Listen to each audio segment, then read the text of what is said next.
There is a theologian named Leonard Sweet. He's a good thinker, but he is a character. And some of us have heard him speak, and it's very entertaining. Well, not long ago he wrote a book called The Well-Played Life.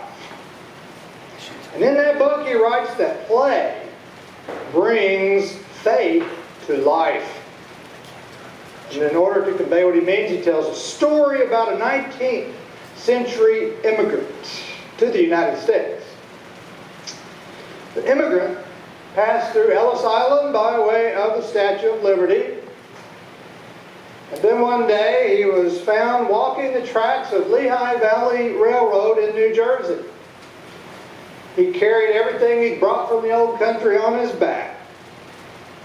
And there he was, walking down the tracks, exhausted, but he kept on trudging. Finally, a railroad agent saw him and ordered him to get off the tracks so that he would not get hit by a train. Well, this immigrant refused to get off the tracks and instead produced a ticket from the railway showing that he had permission to be on those tracks. Well, the agent was surprised and asked him why he was walking when he could ride. Well, the immigrant responded that he thought the ticket only gave him permission to walk the tracks. And he almost danced for joy when he found out that he could ride. We too have a ticket to ride, as the Beatles put it. Imagine the heavenly host looking down on us human beings and wondering why we just trudge along on those tracks, walking instead of riding, when we've been given free passage to mount up on wings like eagles, as the scriptures say. Now, according to Sweet, Christians are not those who make life work. No, we are those who make life fun. Of course, you wouldn't know it looking at a bunch of Presbyterians sitting in church. He really has concluded and believes that we modern people have become addicted to work, as evidenced by all of this self-medicating that we're doing all the time with all kinds of pills and alcohol, etc. And he thinks that it's time to let the Protestant work ethic take a break. Now, this ethic, which has been around historically since the time of Calvin, says that the harder we work and the more successful we are, the more we feel the assurance of our salvation. Now, instead, he says, we need a theology of play. We're children of God, and we should enjoy loving to play in God's house. Well, a famous person, G.K. Chesterton, knew about play. He viewed God as an artist because creation is creative. The universe is not God at work, he wrote, but God at play. So the art of living is play, not work. Our bodies may be calibrated to gravity, but our souls are calibrated to levity. You know, grace, lightness, play, joy. It's like musicians. Musicians don't work a piano, do they? They don't work a trumpet. They play a piano. They play a trumpet. Bruce, you don't work the organ, do you? No, you play the organ. It doesn't mean you don't practice. Don't put a lot of energy into it, but it's creative. It's play. Ryan, you play the trumpet, you don't work the trumpet, do you? Sometimes I know practice can feel like work, but overall it's play. It's great. Well, Sweet called the theology of play God play. And by that he means it's a fundamental approach to life based on the Bible. The biblical warrants that a loving God invites us to skip and dance all the way home. Now, the Apostle Paul, he knew God play. In his letter, he told the Galatian Christians his story of how he discovered God play. Now, you know, he tells them, just after the passage that I read, he goes on to remind them of his story. He was the Pharisee who tormented early Christians. He was the premier Pharisee, the best rule follower, the finest enforcer of the rules in all the land. He was to be feared. He was not a fun guy. But then when Paul was going to Damascus, God decided to play a little bit. God sent the risen Christ to him and had a little fun with Paul. And through that spiritual revelation of God, Paul's life was just upended. And Paul's life became changed. And now Paul knew that salvation was not simply about following rules. He knew it was not about trudging down the rails of life. Salvation was to be fun, a God-play way of life. Paul became a kind and generous and loving and forgiving and in some ways even a flexible person. Now Paul could play the piano and not work the piano. So in his letter, he warned the Christians in the Galatian churches to reject those who were purveyors of a perverted, rule-following gospel that could lead them into drudgery.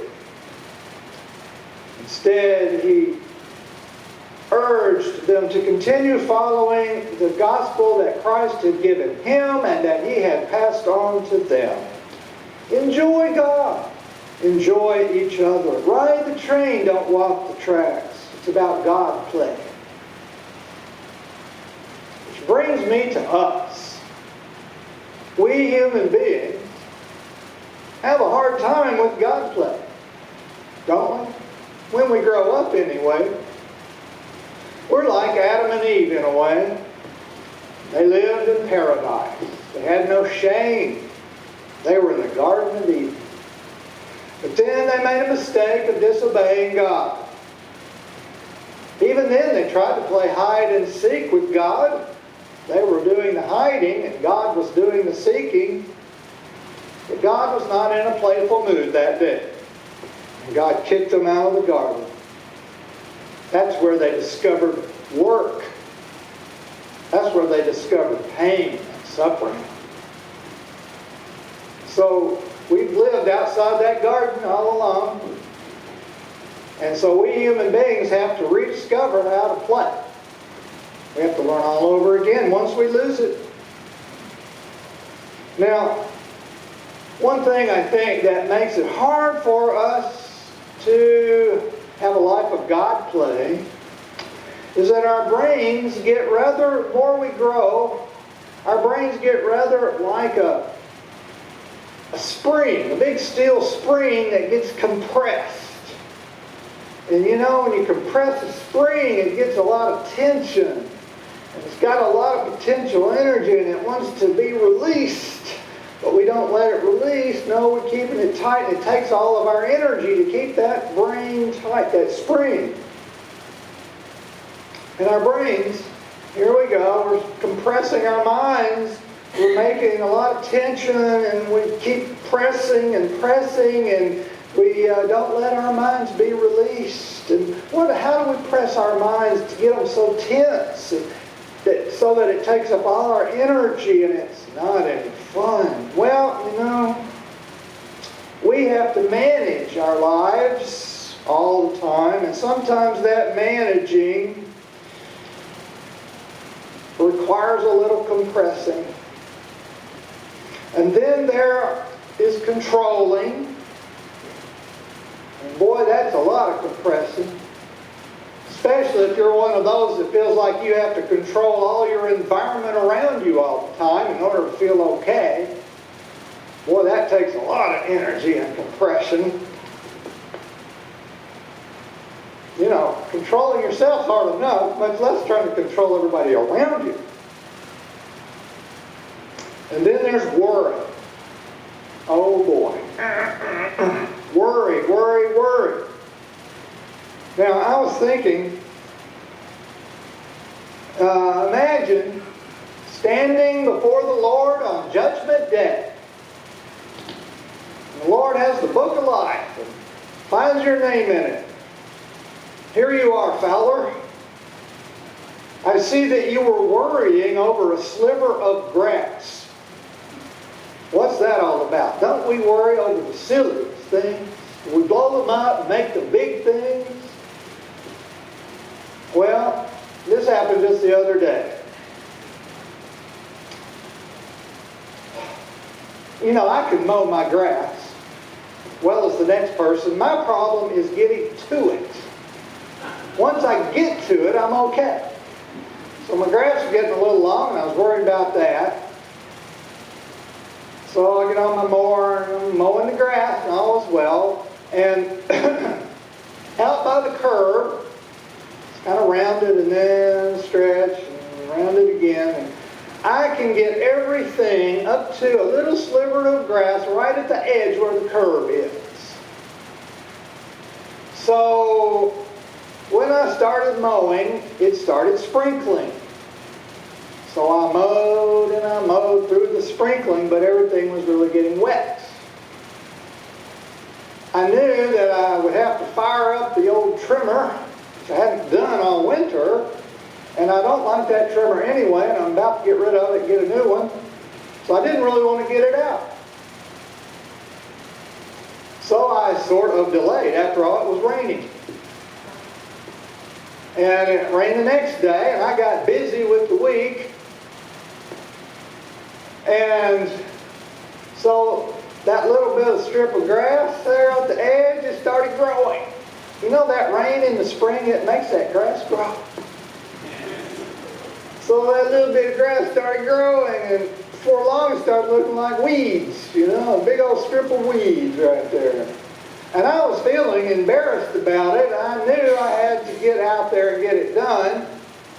So I was forming a plan on when I could do it. And that's when my wife was outside doing something in the yard when a neighbor approached. And the neighbor, in no uncertain terms, nicely spoken, yet guilt-producing, shamingly, tells her that if we don't have a proper tool, we can borrow theirs in order to trim those things, and then we'll have a nice neighborhood.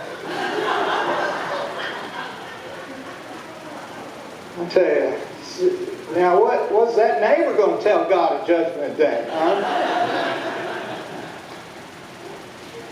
Here I had been compressing my mind and worrying and using energy for that, for heaven's sake. Well, that's how I judge a neighborhood, not by the character of its people.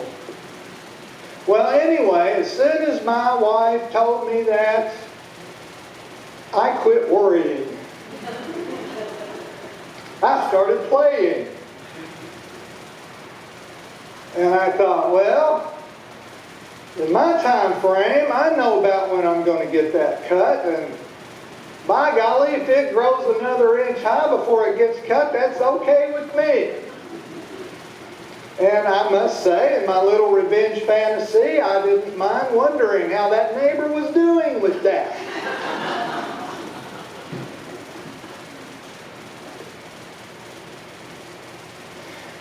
Just like that spring, our minds, they sure want that release.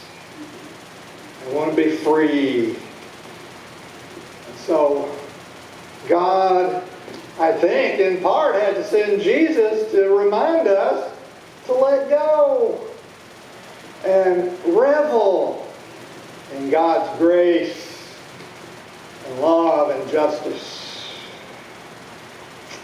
And, you know, here we are going to have the Lord's Supper today. And we all know that's an important ritual. It's really heavy meaning. And we take it seriously, and it deserves respect.